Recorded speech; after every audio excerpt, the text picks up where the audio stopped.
Kaixo! Kaixo! Kaixo! Entzule maiteok, zer modu zaudete? Ongi etorriak hau podcastera, hezkidetza eta askatasuna uhinetan zabaltzeko podcasta.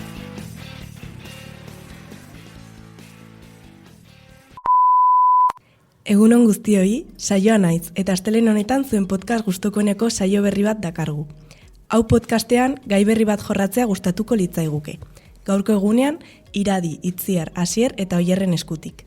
Kaixo guztioi, Burlatako askatasuna batxilergoko lehenengoa klaseko 5 ikasle gara eta euskara ikasgaian garatzen ari garen proiektua aurkeztu nahi dizuegu. Oso gai interesgarria aurkeztuko dizuegu gaurkoan, hain zuzen ere, nerabeen arteko harremanak.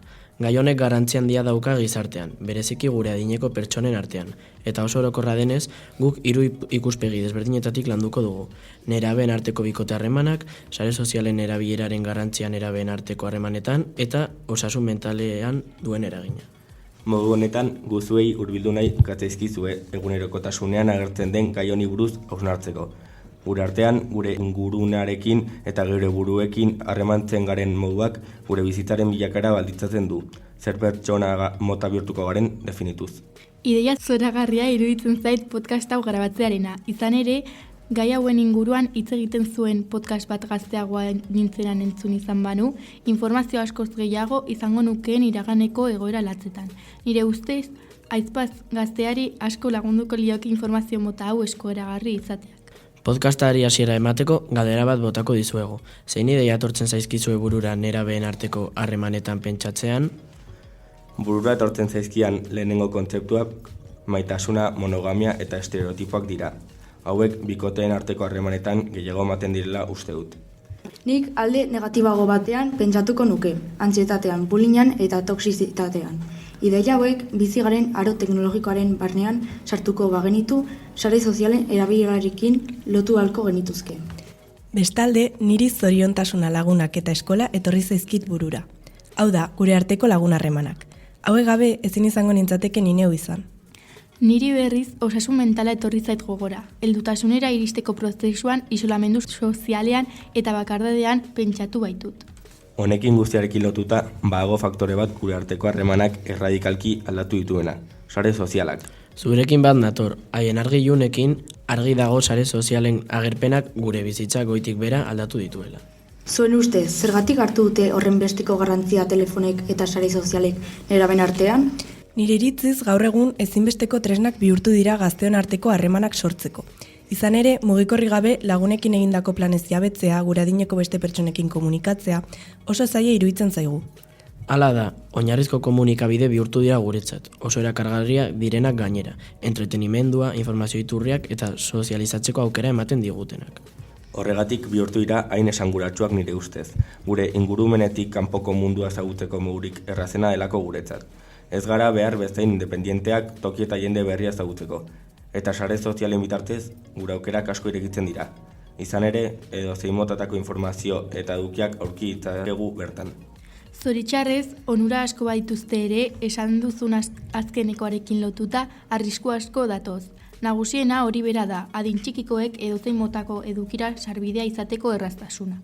Hauen barnean pornografia, apostuak edozein eduki desegoki dituzten bideoak. Gainera, eduki hauek ulertu eta kudeatzeko gaitasun faltak, osasun mental eta emozionalean eragin dezaketen faktoreak dira. Helduak bihurtzeko prozesuan eragiten dutenak. Egia da, Inciberen Zibersegurtasun Instituto Nazionalaren arabera, eduki hauen kontsumoak desinformazioan, manipulazioan eta sinesmen okerretan erortzea errazten du, eta honen ondorioz jokaera arriskutsuak edo desegokiak areagotzen dira. Era berean, ziberbullyinga, sare sozialek dituzten algoritmoek sortzen duten adikzioa, isolamendua, bezalako arazo berriak areagotu dira gure gizartean. Datu hori oso kezkagarria iruditzen zait, izan ere gaur egungo gazteek berez arazo asko dituzte, eta sare sozialek egoera guzti hau asko zailagoa egiten dute. Arazo honi aurre egiteko eta gazteak sare sozialei erabilera txarra ematea ekiditeko, zein modutan erakutsi aldiegu hauretan erabei sare sozialak arriskurik gabe modu egokian erabiltzen? Honi buruz sortutako kezka dela eta, mugikorrik gabeko nerabezaroa elkartea sortu dute Nafarroan. Elkarteko kideen iritziz, hurrengo 3 ardatzak ezinbestekoak dira arazoari aurre egiteko. Haurren eta pantailen arteko harremana ahalik eta beranduen hastea. Interneten eduki librera sartzeko aukerak mugatzea eta legeen bitartez zer nolako neurriak har daitezken aztertzea. Adibide bat jartzeagatik, nerabe gazteek sakelako telefonoarekiko duten beharra murrizteko, Antsoaingo udalak deitu etxera kanpaina hasi berri du. Saltokietan nerabeek etxera doainik deitu dezaketela dioen pegatina bat jartzea proposatzen du. Ideia zoragarria iruditzen zait, baina horretarako lehenik eta behin gurasoak edo lokorrean helduak eredu izatea ezinbestekoa da. Izakiok gure ingurukoak kopiatuz ikasten baitugu. Etxean jasotzen dugun eredua oinarrizkoa geroago ingurukoekin izango ditugun harremanetan duen eraginagatik. Gauza bera gertatzen da harreman ereduekin. Etxean ikusten baldin badugu gizonak botere edo status gehiago duela emakumeak baino, botere dinamika hau ikasiko gu, gure bikote harremanetan errepikatzeko arriskua areagotuz. Gure gizartean presentzia eta garrantzi handia duten arren, oso ezaguna da gazteontzat botere harremanen definizioa, eta jakintza faltak dinamika hauek identifikatzea eragozten du. Horregatik garrantzitsua iruditzen zait gure entzulei azaltzea zer diren botere harremanak. Azalduko diguzu, Itziar, mesedez? Bai, noski. Botere harremana gauzatzen denean pertsona batek beste baten gaineko gizarte edo prestakuntza boterea izaten du. Adibidez, adina, dirua, posizioa, eta pertsona horrek nahi duena egitea lortzeko gai da. Obedentzia ezarriz gero, nolabait ezain konpultsiboa eta are sotilagoa den zerbait eraginez. Honek sexu heziketan eragin dezake, non gizonaren boterea emakumearena baino handiagoa den harreman sexualetan eta hau arriskutsua bihur daiteke. Baina horrekin lotuta, nolakoa da gazteok jasotzen dugun sexu heziketa? Nondik jasotzen dugun? Hasteko, mugikorren erabilpena zabalduenetik gure lehenengo esperientzia sexuala pornografia ikusten datza. Gehienetan, adin txikiko nerabek ez dute sexu heziketarik izan, eta jakimina jota pornografia ikusten dute. Hori da, horregatik gazteok sexuaren eredu okerra hartzen dugu, eta oso arriskutsua izan daiteke. Hain zuzen ere, praktikara eramaterakoan ikusi izan dugun berdina egiten dugu eta. Gazteok pornografiaren bidez jasotzen dugu sexuaren eredu irreala. Hemendik abiatuta, botere harremanen dinamika ikasten dugu, geroago gizartean bete behar dugun rola baldintzatzen duena. Honek zer eragin dauka gizartean eta gure arteko harremanetan betetzen dugun rolean? Mutilek matxo alfa izan behar dutela ikasten dute, emakumeengan boterea dutela, hauekiko indarra erabiltzea edo kontrolatzea egokia dela. Adibidez, neskek maitasun erromantiko idealizatuaren harremanak eredua barneratzen dute, non ahulak eta babesgabeak izan behar duten. Bai, txikitatik filmetan ikusi dugun bezala, eredu hau Disneyko filmetan maiz ikusten da. Hau da Disneyko pelikuletatik ikasten dugun maitasunaren kontzeptu sexista. Maliziari gabeko neskazori gaitza, emakume itsusi eta maltzurrez inguratuta dago, eta maila ekonomiko altuagoko printzeak salbatu eta dorre batean gartzelaratzen du. Oso garrantzitsua da honetaz ahalik eta lehen konturatzea. Izan ere, dinamika hauek ikasten ditugunez, bikote harremanak lehensten ditugu lagun harremanen edo beste harreman moten gainetik.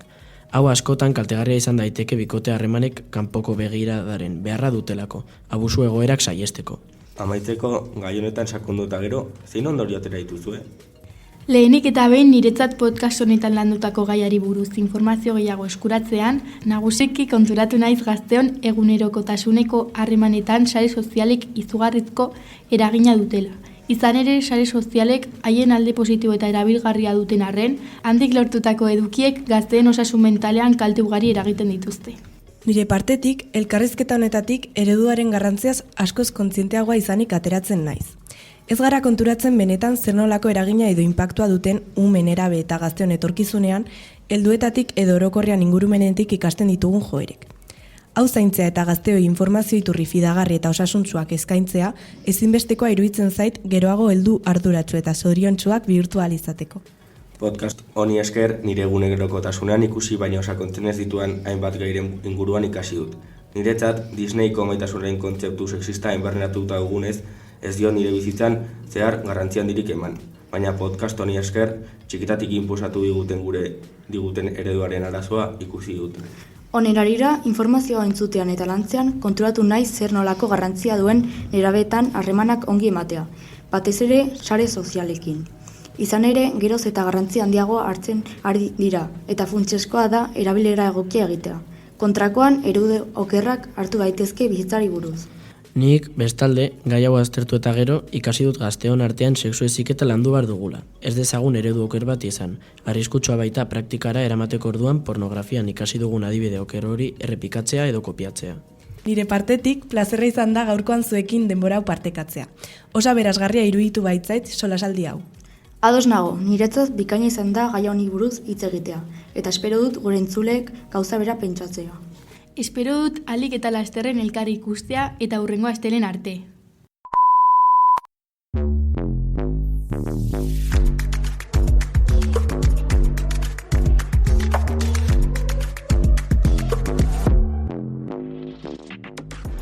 Hau izan da guztia eta hurrengora arte. Agur!